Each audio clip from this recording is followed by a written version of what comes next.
I have the pleasure today of introducing to you guys Nicolas Davies, as we know him, Sandy. He is the author of Blood on Our Hands, The American Invasion and Destruction of Iraq, and frequently works with Code Pink. And since we have this crisis now with Iran, I just thought this was the opportune moment to have Sandy share with us his extensive knowledge on the issue. He's a peace activist, somebody who really will shed some light on this topic. Thank you so much, Sandy, for agreeing for this interview. Well, thank you for having me. Now, one of the first things that I have to mention is what exactly is going on right now. I mean, we've heard Trump, what looked like he was backing down the aggressive tension, hostility against Iran, and we took out supposedly the number one terrorist. Most people in America did not know who Soleimani was. What exactly was Soleimani doing in Iraq if he's supposedly from the Iranian army? Well, Iran has been actively supporting the Iraqi government and armed forces in the war against ISIS. And, the U.S. has also been part of that war, conducting actually over 100,000 airstrikes, dropping over 100,000 bombs and missiles on Mosul in Iraq and Raqqa in Syria, reducing them to rubble and killing tens of thousands of civilians. According to Iraqi Kurdish intelligence, they counted at least 40,000 civilians killed in the U.S. bombing and bombardment of Mosul. Now, Iran has been helping Iraq fight against ISIS and expel ISIS in other ways. After the Iraqi military crumbled in 2014 and ISIS took over Mosul, which is Iraq's second largest city, and many other parts of the country, the Ayatollah Sistani, who's the senior Shiite cleric in Iraq, gave a fatwa, or a commandment, a religious commandment, for people to form and join what were called popular mobilization units, or popular mobilization forces. They essentially replaced the Iraqi military at that point for the whole war against ISIS. And most of those units, most of those forces were supported by Iran and got military training and equipment and support from Iran. And the person behind all that on the Iranian side was General Soleimani. So he was in effect a U.S. ally throughout that whole thing, and he had a legitimate purpose for being in Iraq, to help Iraq in its war against the Islamic State. He also it was the lead person for Iran in supporting Hezbollah in Lebanon, which is a militia that helps to resist attacks from Israel on Lebanon. And also Iran also helps Hamas in Gaza. And they also help the Houthis in Yemen. All these are populations, of weak states that do not have really solid armed forces of their own. And so Iran has helped these militias, Hezbollah in Lebanon, Hamas in Gaza, and the Houthis in Yemen. And this is why, this is the basis on which the U.S. condemns Iran as a state sponsor of terrorism. But none of these groups actually meet any objective definition of terrorism. These are resistance forces. These are forces that have grown up, as I say, in weak states that don't have proper armed forces to actually defend the people of those countries. Now, in terms of the specifics of what was he doing in Iran at this time when he was killed, according to the Prime Minister of Iraq, who he was due to meet with that morning, the the purpose he was there for was to actually respond on behalf of Iran to a peace initiative from Saudi Arabia. Since there's been so much chaos in the Middle East, since, the U.S., all these U.S. military operations and invasions and bombing campaigns and the covert U.S. operations in Syria, for instance, there's been a real split in the region, really between Saudi Arabia and Iran. And there's been a lot of hostility between them. No actual open warfare, but they've both each backed different sides in some of these civil wars going on, and so the fact that there would actually be peace talks taking place between Saudi Arabia and Iran is to 99% of the world, that would seem to be a wonderful thing, a fantastic thing, that they're finally trying to settle their differences instead of, having escalations of conflict between them. Of course, and if you mentioned that Soleimani was so effective in combating ISIS, don't we want to get rid of ISIS? It makes you question that. But I want to wonder then, if supposedly we got rid of Soleimani because of an imminent attack that he was plotting, how could he manage contradictory agendas at the same time? Could you shed some light on this accusation that he was planning? Well, frankly, I just don't believe that. He has been managing all these groups, including the popular mobilization units in Iraq. Yes. And the U.S. had been accusing one of those groups, called Kataib Hezbollah, as being for firing rockets at U.S. bases in Iraq. Kataib Hezbollah had denied that, and yet the U.S. was really using this as a pretext for, these airstrikes against Kataib Hezbollah, in which 25 of their members were killed and 55 were wounded, and then for the airstrike that killed General Soleimani. But the Prime Minister says, no, he was killed by the U.S. for trying to make peace with Saudi Arabia. So, in other words, by that narrative, and obviously people have to make up their minds. You can believe whatever. You can either believe Trump, and Pompeo, or you can believe the Prime Minister of Iraq, who really has no reason to lie about this. And under that narrative, essentially, the U.S. killed him to try and derail a peace process between Saudi Arabia and Iran. Now, why? So the question I would ask is, why would the U.S. want to do that? Why does the U.S. not want peace between Saudi Arabia and Iran? Yeah, because you've basically just right now you've answered what a lot of people in the press are asking. You'll see the talking heads and they say, oh, but why now? Why was Soleimani targeted now? And I feel that not only you're answering this, but you're also posing an even deeper question. Right. Why was our government trying to sabotage the peace process? Right, exactly. And the only way I could answer that, because I don't have inside information on that, is my feeling is that the U.S. does not want those divisions to be healed. The U.S. is happy to keep the Middle East divided. And so we're profiting off of that conflict. And many other parts of the world too.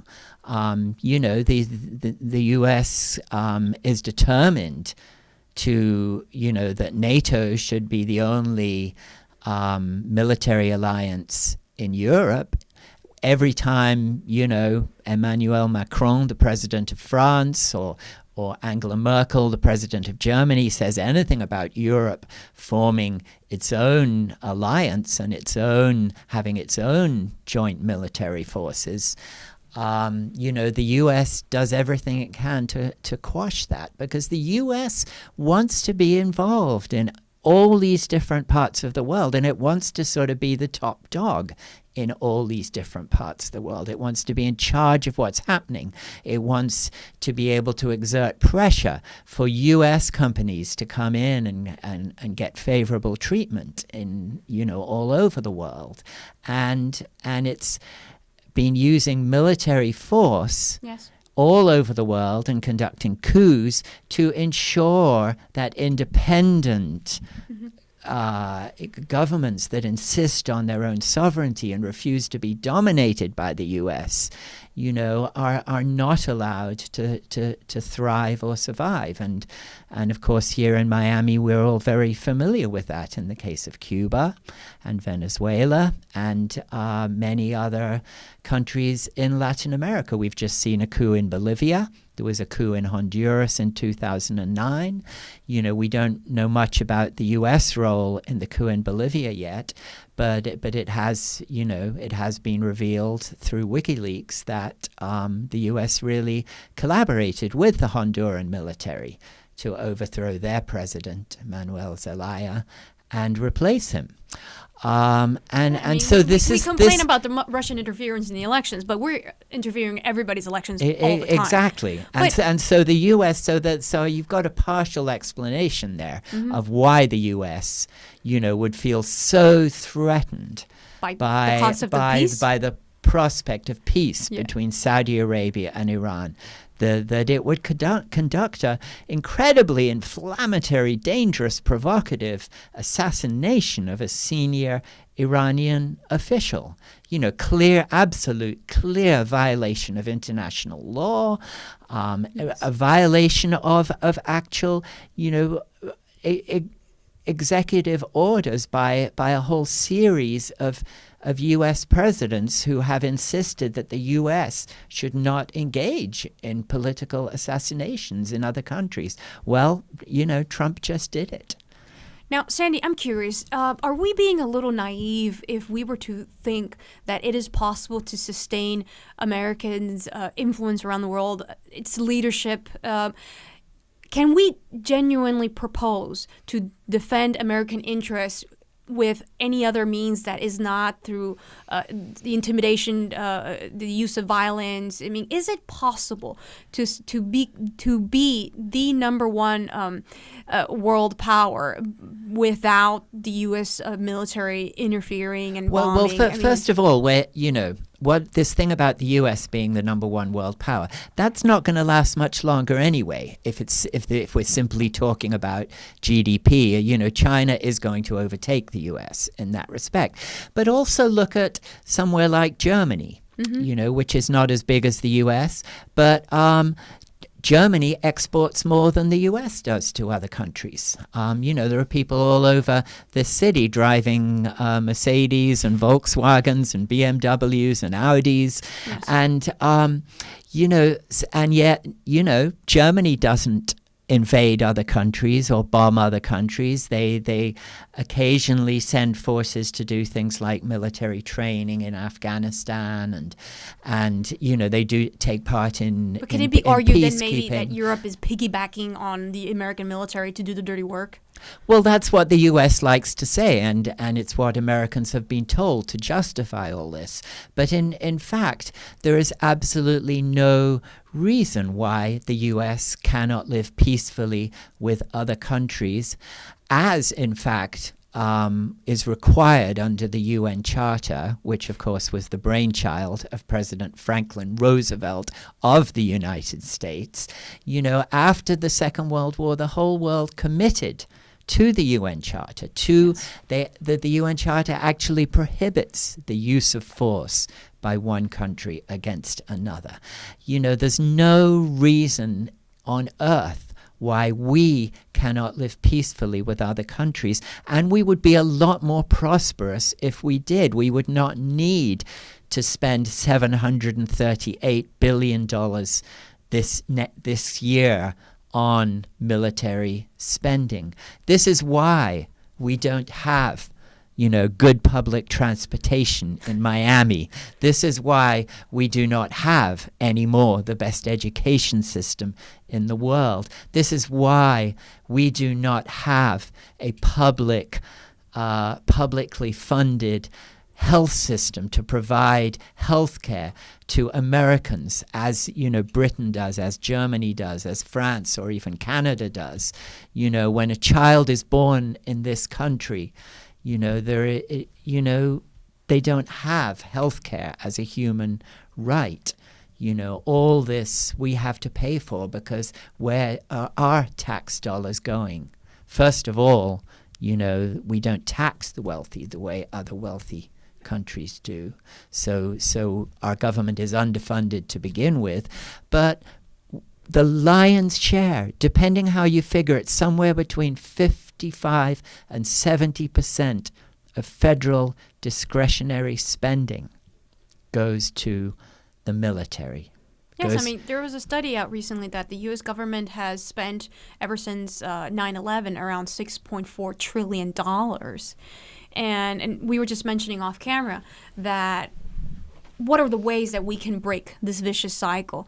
And you mentioned that we need to start with at the level of education, because we need to fund people's educations, because once you're a cultured citizen, you have a more knowledgeable view of the world, and you just can't be manipulated by the politician that is trying to seduce you into voting for him. He won't fulfill his campaign promises, as Trump has done. Trump, coming to us from a very populist stand, said we're going to stop these regime change wars, fails us, and now he's doing this stunt. But yeah, that's something I'd like to talk about too, because many people do support peace. And also many people believe that Donald Trump supports peace. But the reality of that is that nothing could be farther from the truth. He has conducted an airstrike every 20 minutes, 24 hours a day, every single day since he became president. That is a rate of bombing other countries that exceeds the rate of Obama and Bush put together. Obama already dropped more bombs than Bush did in his 8 years in the White House. Mm-hmm. And Trump is on track to, as I say, to actually match the two of them put together. And also, he has said he wants to bring U.S. troops home from here, there, and everywhere around the world. He hasn't done that. In the middle of the whole brouhaha over him moving maybe 50 or 100 troops from one part of Syria to another, just to defuse, just all the histrionics over that, the Pentagon announced in the middle of that, well, actually, we've sent 14,000 more U.S. troops to the Middle East since May. Yeah. And so, Trump gets away with so much. And, he'll say something one day, say the opposite the next, or he'll say one thing and do the complete opposite. Yeah, and people but and he talks so much and he gets so much airtime that everyone is focused on what did Trump say today? What is he saying? Presidential gossip. He wants to bring the troops home. Wonderful, fantastic. It must be the Pentagon that's not letting him do it, or maybe he really is doing it, but CNN just isn't telling us, or because they're fake news. The reality is, all these numbers are published by the Pentagon on a regular basis. Anyone can go online and figure this out for themselves. Trump is not bringing any troops home from anywhere. He is not de-escalating any of these wars, and he is threatening new wars on North Korea, on Venezuela, on Iran. So, this man is a warmonger, and he needs to be held accountable for that. Mm-hmm. He, a lot of these bombing campaigns are war crimes. They are killing civilians. They're killing hundreds of thousands of civilians in little villages in Afghanistan that nobody even knows about. Yeah, but again, like if this goes back to the educational issue, because if 28% of registered voters can't even pinpoint Iran on the map, zoomed in right there, making it's a Middle East map, then we can't really expect most people to have a clear vision of what is going on, because they're told, this is what's happening, we need to protect ourselves, and we just saved you. They have a double speak where they say, we just brought you peace, when in reality they're bringing us closer to war. But do you think we have a chance between the Republican or Democratic Party, or should we focus our civilian peaceful efforts to strengthening or creating a very strong, visible anti-war movement on our own? I think we really need a movement. We need a movement that is strong enough to actually force politicians of both parties to listen to us and to stand up for peace, really, not just in their words, but in their actions. And there are certainly politicians who are better than others on issues of war and peace. Bernie Sanders has a good record on war and peace. Mm-hmm. He votes against. In the last 6 years, he's voted against, I think it's 55 or 60% of every military budget that has come before him. None of the other presidential candidates of either party comes close to that, including Elizabeth Warren. Because Tulsi Gabbard has really made herself a star on the national stage, being against regime change wars. But it is Bernie Sanders who has the proven track record of having done this. Yeah, it is. Tulsi Gabbard votes for most of these military budgets, and she's resisted even individual amendments to actually, make individual cuts in the military budget. Mm-hmm. And no, I mean, her voting record, really doesn't stand up to scrutiny. At the same time, she's doing an amazing public service of ending these regime change wars one of the main issues in her campaign. So we have to support her for that.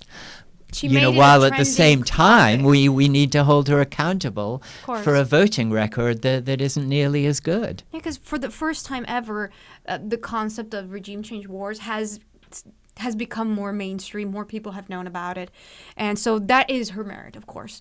But how can we undo the damage worldwide that our foreign policy has caused? Because if you look at South America, if you look at the Middle East, obviously our image has suffered a lot. Do you think it's possible within a short time frame, not something in the far, far future, something that we can do? Because we were mentioning off camera how a lot of politicians have suffered the political consequences of being pro-war. We have been, at the voter level, we have been punishing them. Yes, we have. There are only 13 House Democrats left in the House who actually voted for the Iraq War. A lot of the warmongers who voted for that war have been voted out of office. Obviously, others have retired. A few have actually got booted up to the Senate. But in fact, we have successfully voted out a lot of bad people. Unfortunately, many of them have been replaced with other people who are also ready to vote for record military spending and war. And we just saw that with the 2020 military budget that was just passed, $734 billion. It's not as high as at the peak of Bush and Obama's military spending at the peak of the Iraq and Afghanistan wars, but considering both of those wars have vastly de-escalated from back then, this is just a huge wasteful amount of money to be spending on the military. And there were only, I think it was maybe 46 Democrats out of over 200 who voted against that. We should pay attention. We should pay attention to who really are the good Democrats and who are the few good Republicans. I mean, Justin Amash has a wonderful peace voting record, but of course now he has quit the Republican Party in disgust over Trump's policies. There's a core of progressive Democrats, though, who do vote the right way, who do stand for the right things. And, it's important for us to look at who represents us and are they voting for the things we believe in. Yeah, because it's sometimes a little difficult if you're just an average person, because once the drums of war start beating and you get caught up in all that, it becomes a matter of being patriotic or being a traitor. And nobody wants to be a traitor to their own country. And how do you think we can, like I said, break the cycle? Because we saw during the the anti-Iraq war protests, you mentioned it was like 30 million people. It was massive. And the war still continued. So, this time around, we have a few other things that can be beneficial to the anti-war movement, like social media. But what can we do right now to really just stop the war in its tracks? People were discouraged after people all over the world turned out to try and stop the Iraq war before it started. That, people felt that they'd failed and they were discouraged by that. But frankly, now we've had almost 20 years of war.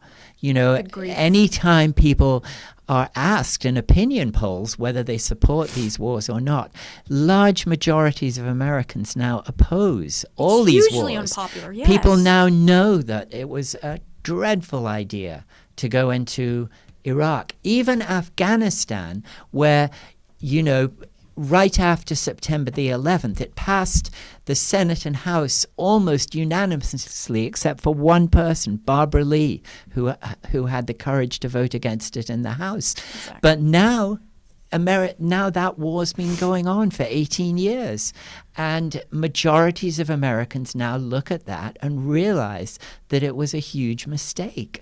We've had 3 administrations, Bush, Obama, and Trump. None of them has managed to get us out of there. And so, most Americans now understand the best way to stop a war is not to start it in the first place. And so, we just need to mobilize people. Now, there's a researcher called Erica Chenoweth who has found through historical research that if you can get 3.5% of a population out in the street for any particular cause, no government has ever managed to resist those demands.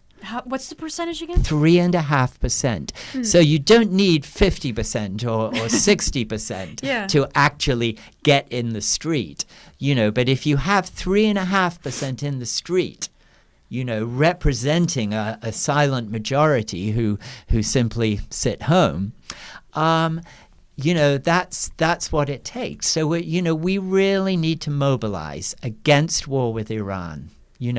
Maybe Trump did pay more attention than he would admit to the fact that just on the hint of it, there were 80 protests all over the country. There were thousands of people, thousands of people in the street last Saturday. Not so many here in Miami, but in places like New York and Philadelphia, Los Angeles, San Francisco, there were huge rallies with thousands of people. You're absolutely right. I hadn't looked at it in that hopeful light, but that might be the reason why he quickly came out and looked kind of ashamed, kind of embarrassed of what it didn't seem like a triumphant, glorious, we're stronger than anybody else type of Trump, that the one who spoke out.